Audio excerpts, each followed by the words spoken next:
coming out on top, in charge of his party. So what happens now? There's no change in the devotion of his followers. But this is his offer to you. It's the socialism of the 21st century. Our job is now to win over the unconvinced of our vision. No one will be convinced of a vision promoted by a divided party. We all agree on that. So I ask each and every one of you to accept the decision of the members, end the trench warfare and work together to take on the Tories. To suits at the front, supporters at the back. He made his 10 familiar promises, coming to a leaflet near you.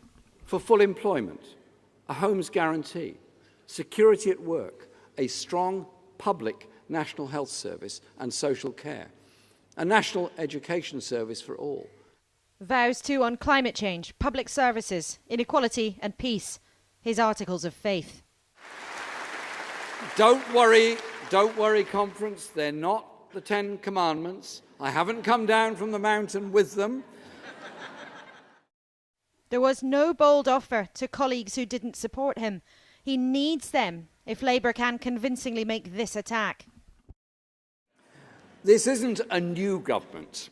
It's David Cameron's government repackaged with progressive slogans but with a new, harsh, right-wing edge. Who seriously believes that the Tories could ever stand up to the privileged few? They are the party of the privileged few. Their only plan is the return of grammar schools, segregation and second-class schooling for the majority. Labour is standing up for education for all. There'd be a bigger tax on business to pay for education. But despite the referendum result, on anxieties over immigration, his aim's to ease the strains, not cut the numbers. A Labour government will not offer false promises on immigration, as the Tories have done. We will not sow division by fanning the flames of fear. We will act decisively to end the undercutting of workers' pay and conditions through the exploitation of migrant labour and agency working. Labour will reinstate the Migrant Impact Fund and give extra support to areas of high migration. He was confident, but in his comfort zone. And 10 years after Tony Blair made his last conference speech, Mr Corbyn was applauded for opposition to Iraq. I believe it was right to apologise on behalf of the party for the Iraq war. Right to say that we learned the lessons.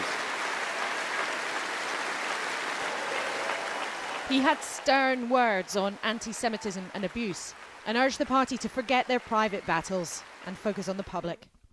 We are 500,000 of us, and there will be many more, working together to make our country the place it could be.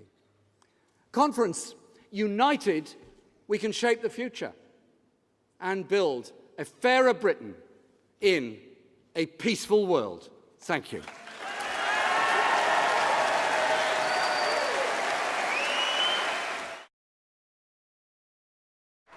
It was a grand sounding vision for socialism for the 21st century. But it was more Jeremy Corbyn's greatest hits, a broad outline of his long-held beliefs, than a detailed argument to persuade you to vote Labour at the next election.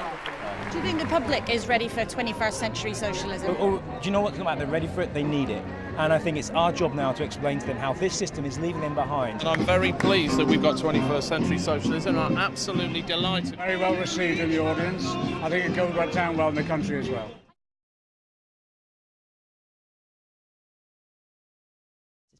Jeremy Corbyn's supporters believe his Labour is much more than a cover version of the party of old. But echoes of the past are all around. He's inspired thousands on the left, but is yet to show that millions will join his chorus. Laura Kunsberg, BBC News, Liverpool.